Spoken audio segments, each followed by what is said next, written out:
I'll tell you a couple of stories about fraud. She didn't just delete tens of thousands of those emails, she wiped the server clean. What, like with a cloth or something? It's no secret that we're going up against some pretty powerful forces that will do and spend whatever it takes to advance a very different vision for America. Personal emails are my personal business. You know, let's release everything. Let's let everybody in America see what I did for 4 years. When you speak to the public, you say, I turned over everything. That's, for the most part, a direct quote. When you talk to the public, you say, I turned over everything. That's for the, people investigating it to try to figure out. But we turned over everything that was work-related. Every single thing. 90 to 95% of my work-related emails were in the state system. If they wanted to see them, they would certainly have been able to do so. You know what? That is maybe the 10th time you have cited that figure today. It is. And I have not heard anyone other than you ever cite that figure.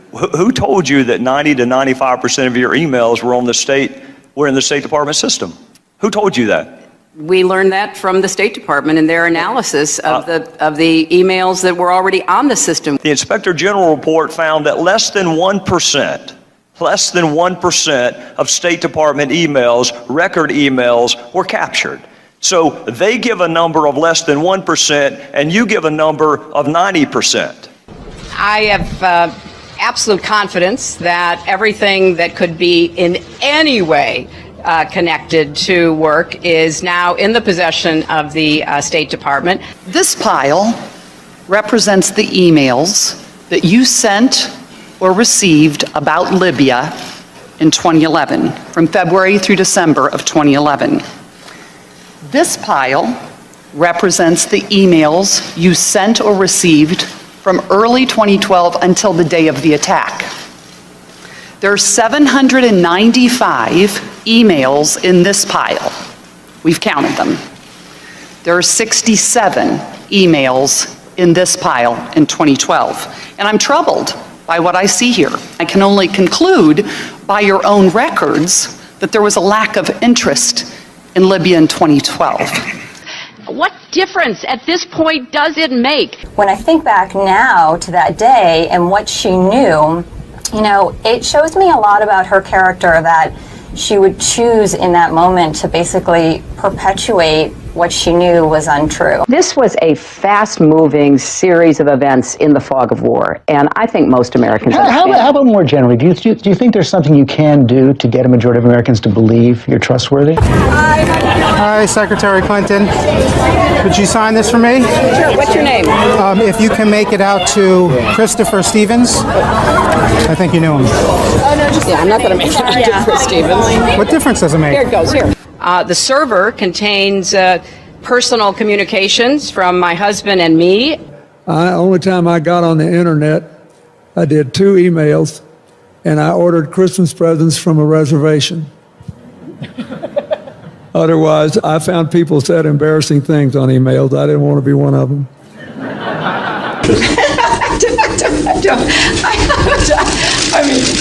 And how many angels dance on the head of a pin? I have really nothing to. How do you answer that? I feel sorry sometimes for the young people who, believe this. They don't do their own research. I am so sick of the Sanders campaign lying about me. I'm sick of it. Do you think New York State should recognize gay marriage? No. No. Okay. I believe that marriage is between a man and a woman. I do not support gay marriage. It really is great how long you've supported gay marriage. Yes. I could have supported it sooner. Well, you did it pretty soon. Yeah. Could have been sooner. Fair point.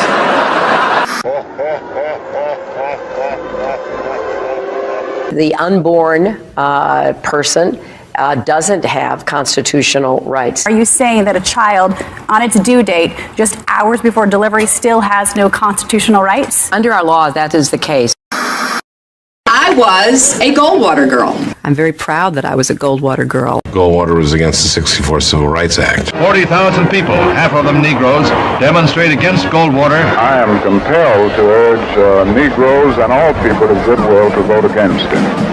His election would be a tragedy and certainly suicidal almost for the nation and the world. He's a very arrogant person to deal with, which I think is a combination of this vision of Russia and some fundamental insecurity.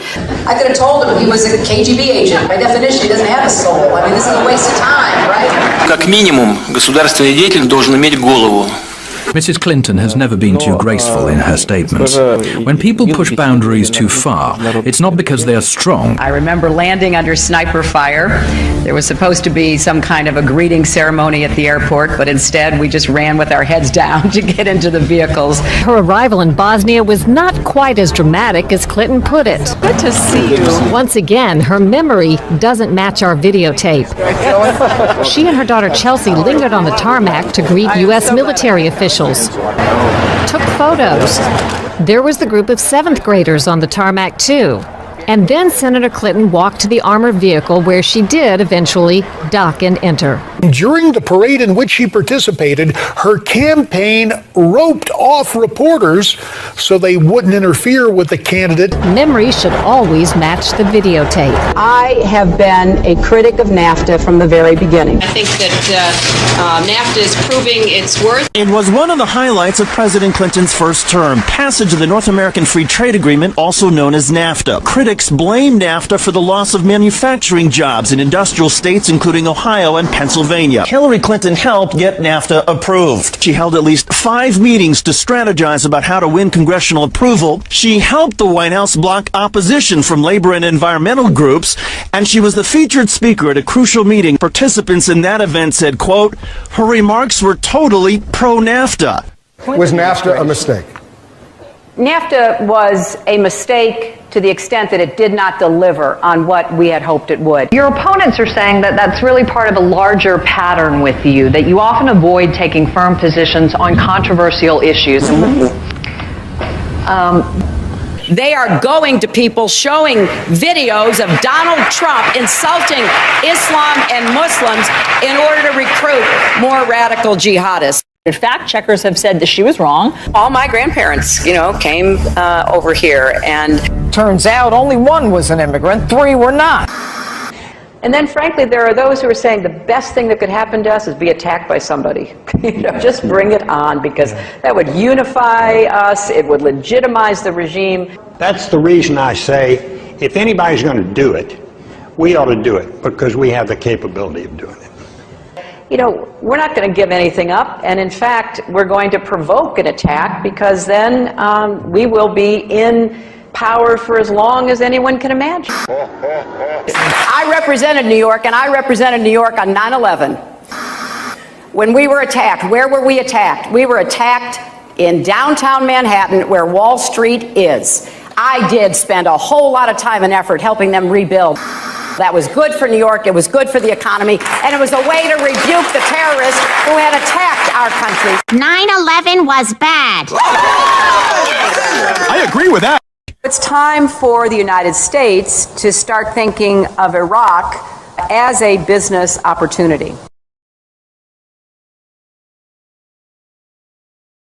Hi, Secretary Clinton, will you release a transcript of your paid speeches to Goldman Sachs?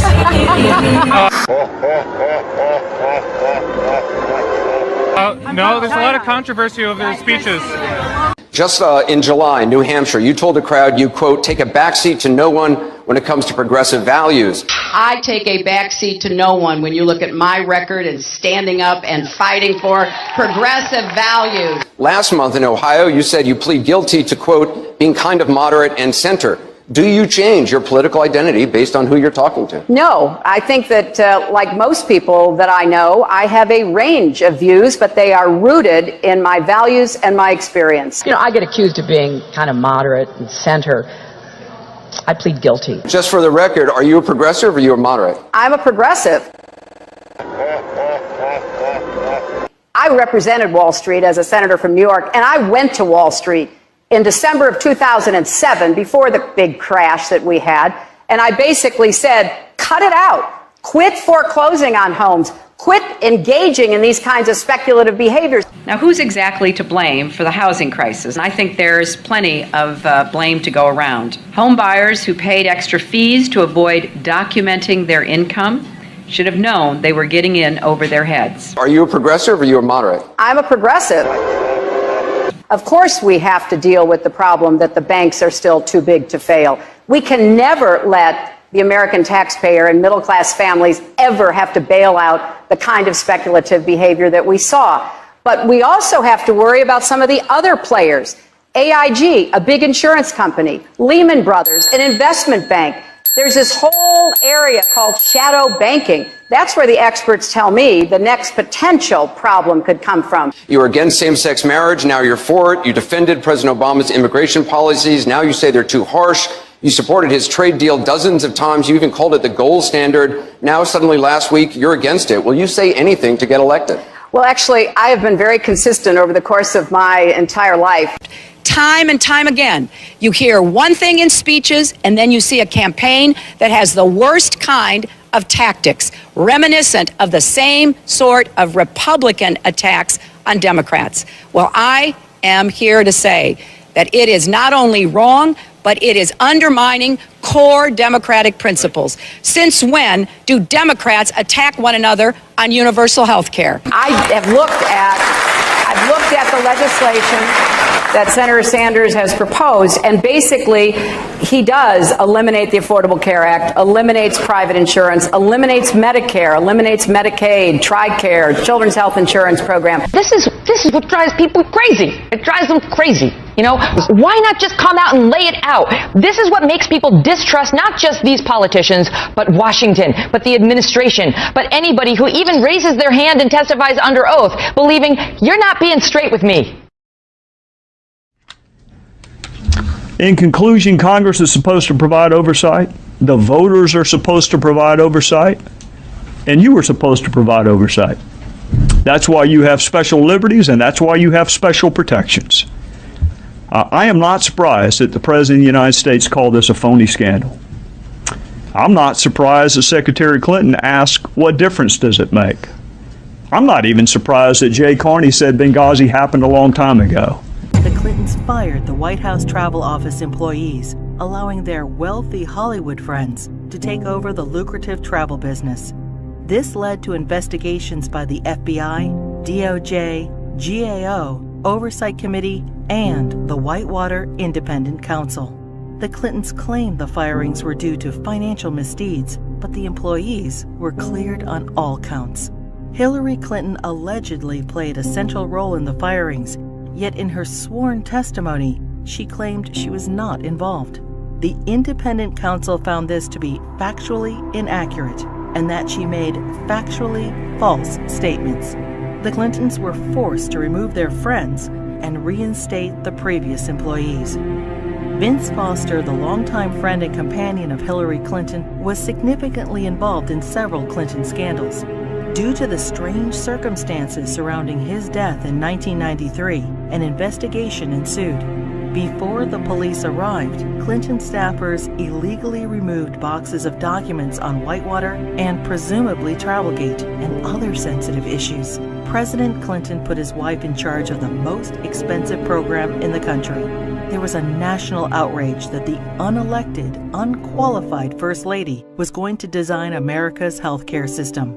In a 1993 interview, Hillary Clinton admitted, "I am not an expert on healthcare. I'm not somebody who has studied it." Hillary Clinton kept the Presidential Task Force on National Healthcare Reform shrouded in such secrecy that a federal judge threatened to hold the administration in contempt. 2 years later, the healthcare plan was a 1,342-page nightmare, including gatekeepers, health alliances, purchasing cooperatives, new and higher taxes, and restrictions on choosing doctors. Physicians, hospitals, large and small businesses, insurance companies, Democrats, Republicans, and the general public rejected the program, and it failed disastrously. the General Accounting Office put a price tag of $32 million on Hillary Clinton's healthcare fiasco. For dishonesty, Hillary Clinton and others were fined $450,000. Court costs to taxpayers were $725,000. In 1996, with Hillary Care fresh in their minds, Americans voted both the Senate and the House into Republican hands for the first time in over 4 decades. In 1994, President Clinton's Attorney General Janet Reno initiated an investigation focusing on fraud accusations against the Clintons regarding their real estate venture, Whitewater Development Corporation, co-owned with their friends Jim and Susan McDougal. Hillary Clinton was the central figure, and the probe revealed pervasive conflicts of interest between the Rose Law Firm, where Hillary Clinton was partner, and its client, Madison Guaranty, owned by Clinton business partner Jim McDougal.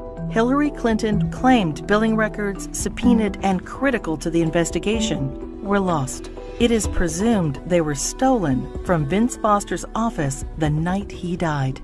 19 months later, following the Clintons' acquittal, many of the missing records reappeared in the Clintons' residence. As they were covered with Hillary Clinton's fingerprints, she fell under suspicion of obstruction of justice. Their business partner Susan McDougal refused to testify against the Clintons, assuring they were not charged.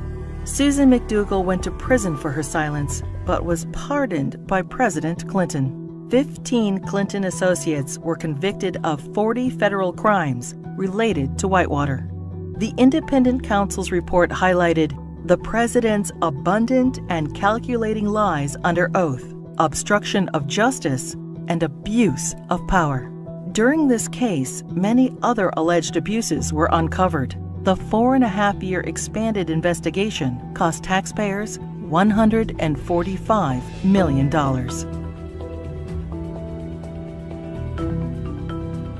Hillary Clinton's trades in cattle futures raised suspicions of improprieties as her very first trade of $5,000 quickly turned into over $490,000. She refused to release her tax returns for the years in question. Hillary Clinton insisted that she made all the investment decisions herself. The investigation proved her trades were actually placed by her friend James Blair through the brokerage firm Refco. James Blair was outside counsel for Tyson Foods, the largest employer in Arkansas, which is state regulated.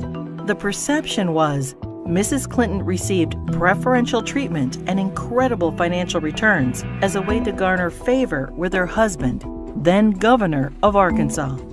Refco was investigated and paid the largest fines in the history of the exchange.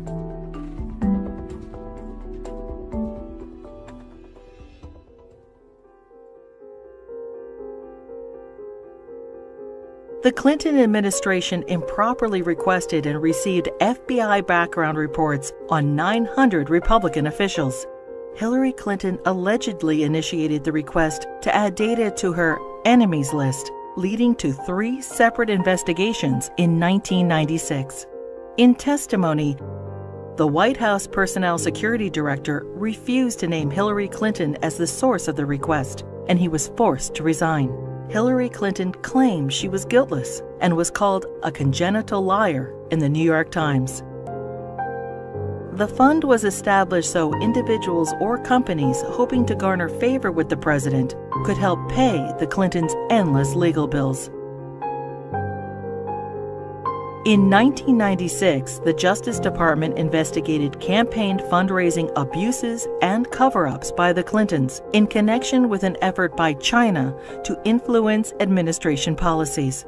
In violation of U.S. law, agents for the Chinese government and military funneled millions into President Clinton's re-election campaign, the Clinton Legal Defense Fund, and the DNC. The DOJ's report stated, "A pattern of events suggests a level of knowledge within the White House, including the President's and First Lady's offices, concerning the injection of foreign funds into the re-election effort." The Clintons were accused of using the IRS to harass their enemies, including Republican politicians, the White House Travel Office, the NRA, Judicial Watch, the Heritage Foundation, and other conservative organizations. A senior IRS official admitted that Clinton opponents were singled out for tax audits. Also audited were Bill Clinton's female accusers, including Jennifer Flowers, Paula Jones, Juanita Broaddrick, and Elizabeth Ward Grayson.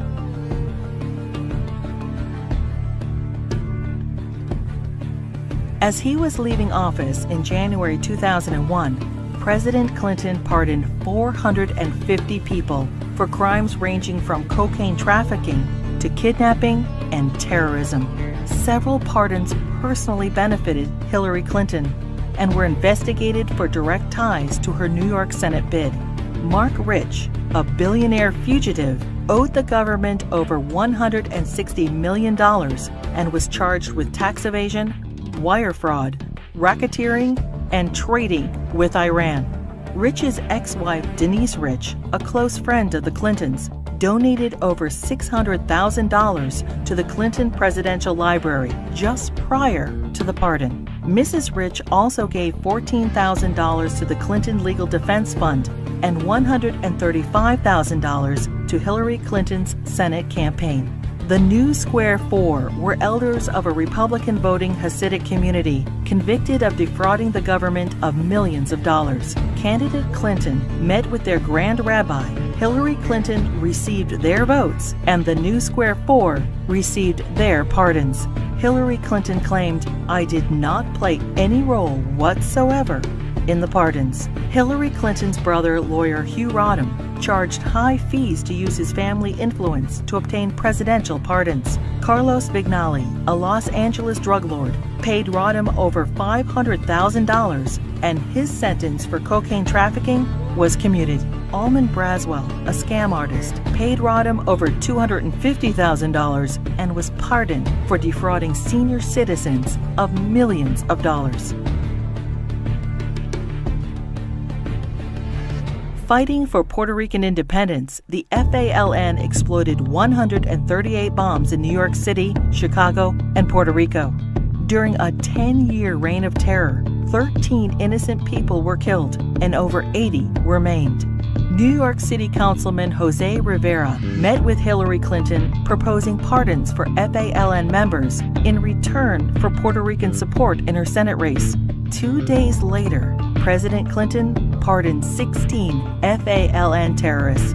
These pardons were condemned by Democrats and Republicans, the House and Senate, the FBI, the U.S. Attorney, the Federal Bureau of Prisons, and the Fraternal Order of Police. Another probe into Clinton wrongdoing ensued.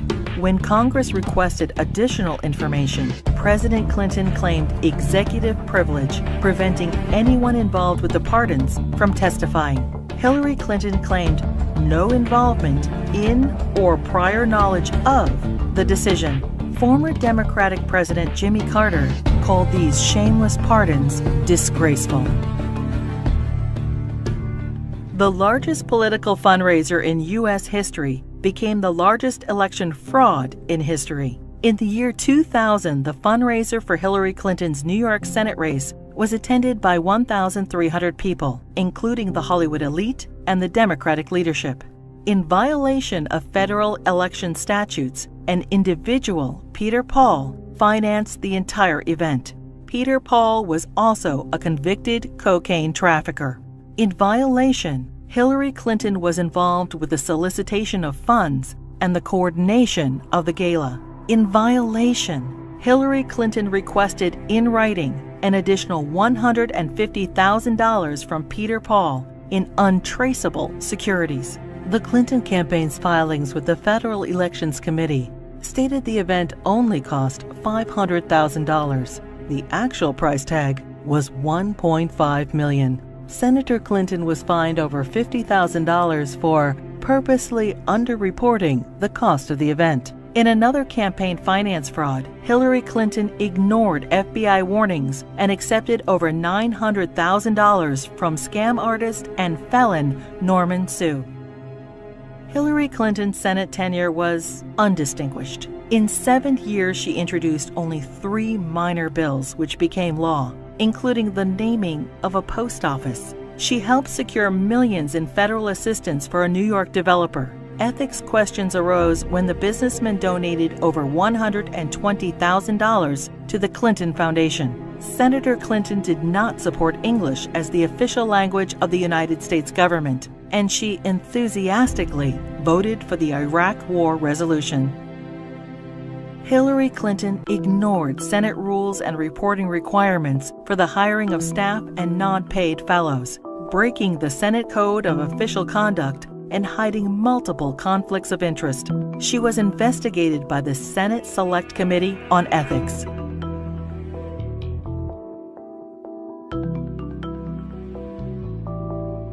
Hillary Clinton's long history of campaign finance abuses continued. Jeffrey Thompson and other fundraising bundlers for her failed 2008 presidential campaign pled guilty to conspiracy and campaign finance law violations. In the primaries, Democrats nominated the little-known junior Senator Obama over the well-known, scandal-ridden Hillary Clinton.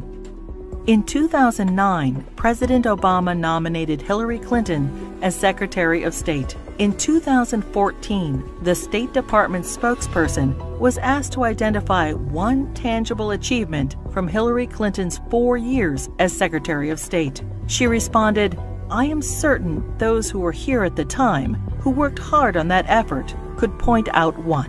Secretary Clinton's tenure had no signature doctrine or diplomatic breakthrough. It was, however, 4 more years of scandals. The Clinton State Department wasted $80 million on a U.S. consulate in northern Afghanistan, which will never be completed.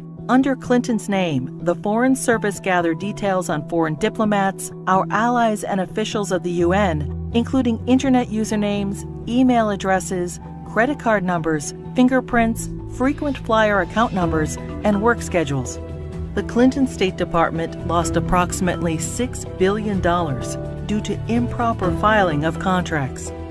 The FBI, CIA, and the DOJ requested that Boko Haram be designated as a terrorist group so the agencies could pursue them. Secretary Clinton declined, and the group continued its reign of terror, including the kidnapping of 300 schoolgirls in Nigeria. A special investigator for the State Department claims probes into illegal acts by the Diplomatic Security Service and ambassadors were influenced, manipulated, or simply called off under Hillary Clinton. These include sexual assaults by State Department security officials in Beirut, endemic engagement of prostitutes by Hillary Clinton's security detail, drug use by State Department contractors in Baghdad, solicitation of child male prostitutes by U.S. Ambassador to Belgium. Secretary Clinton's spokesperson claimed Hillary Clinton had no knowledge of any of the scandals in her State Department. "We learned of it from the media and don't know anything beyond what's been reported."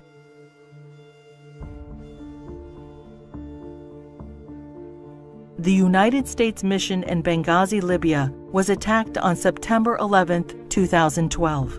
As Hillary Clinton was Secretary of State at the time, she is at the heart of the cover-up investigation.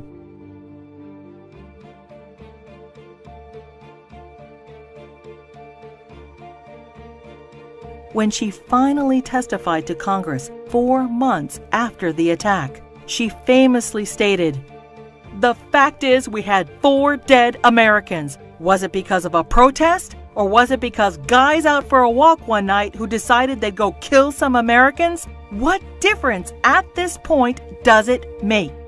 Hillary Clinton testified that she submitted all documents requested by Congress.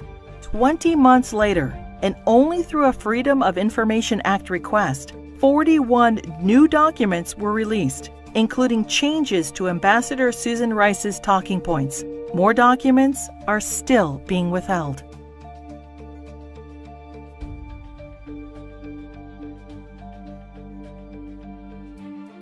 The Presidential Records Act allows restricted access to documents for 12 years after leaving office. Now, 14 years later, the Clintons are still withholding thousands of records from the public. Over 300 Freedom of Information Act requests have been ignored, suggesting more damaging revelations about the Clintons. It is difficult to separate the Clintons' personal and political financial ventures from those of the Clinton Foundation. The New York Times expose on the Clinton Foundation details moral and fiscal chaos, shameless fundraising, and calls it mired in conflicts of interest. Run by old Clinton friends, it has been grossly mismanaged and, despite enormous donations, ran multi-million-dollar deficits. Already rife with conflicts of interest, the foundation's offices are now shared by the Hillary Clinton presidential campaign. Americans can give $2,300 to presidential candidates, but there are no limits on donations to foundations. Hillary Clinton cannot legally accept campaign donations from foreigners, but no restrictions apply to foundations. Secretary of State Clinton traveled to Moscow and pressed the Russian government to purchase planes from Boeing. 2 months later, contract in hand, Boeing donated $900,000 to the Clinton Foundation.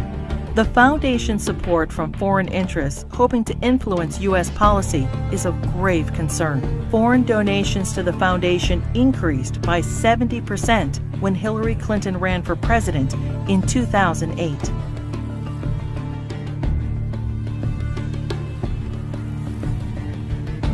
Saudi Arabia has financed terrorists, has an abysmal women's rights record, and punishes homosexuality by death.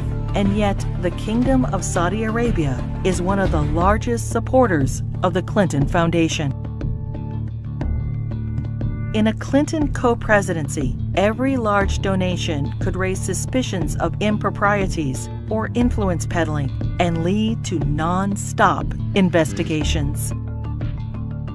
Great story here for anybody willing to find it and write about it and explain it is this vast right-wing conspiracy. It's no secret that we're going up against some pretty powerful forces that will do and spend whatever it takes to advance a very different vision for America.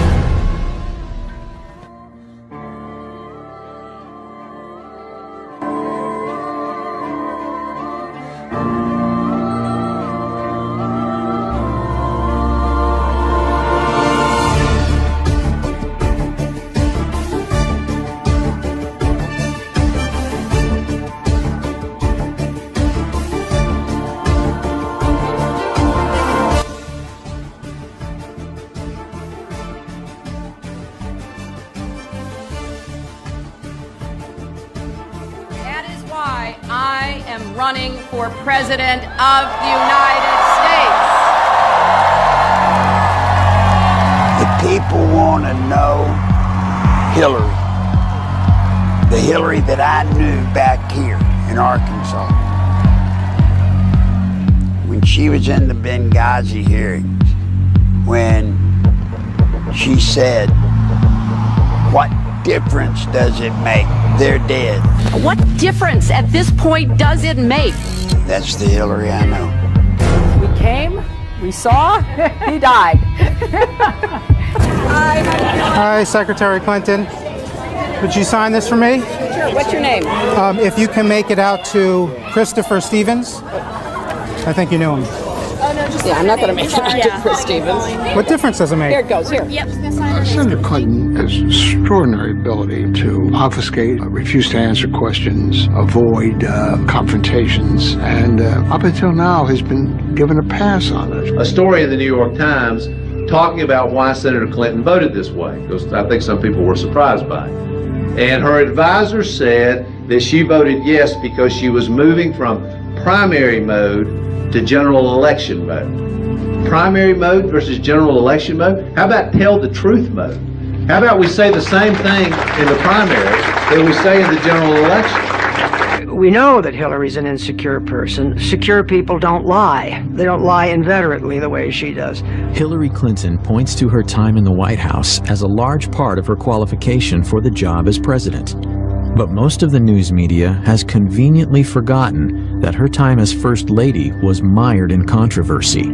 The core of the controversy is how truthful Mrs. Clinton has been in answering questions, sometimes under oath, about Whitewater and other matters. She was the first Lady to come under criminal investigation. In both Little Rock and Washington, D.C., she was plagued by numerous scandals. I finally parted company with Hillary Clinton when I saw how she was using private detectives to investigate the women who were linked to her husband. Not to change him, not to reform him, not to make him a better person, but to cow the women into silence so that he could get elected president. I do not want that woman controlling the IRS or the DEA or the NSA or the FBI or the CIA. Not in a democracy, I don't. One thing about Hillary, Bill was just a good timing guy. But Hillary, she's an animal. Hillary is the one that I promise you, she pulls the strings. She pulled them in Arkansas. She pulled them in the White House when she was there as the First Lady. And my God, if she gets to be president. Take a deep breath and relax and just, sit back, because here they come again. We're going to have to just ride through this as we have so many of these other false accusations.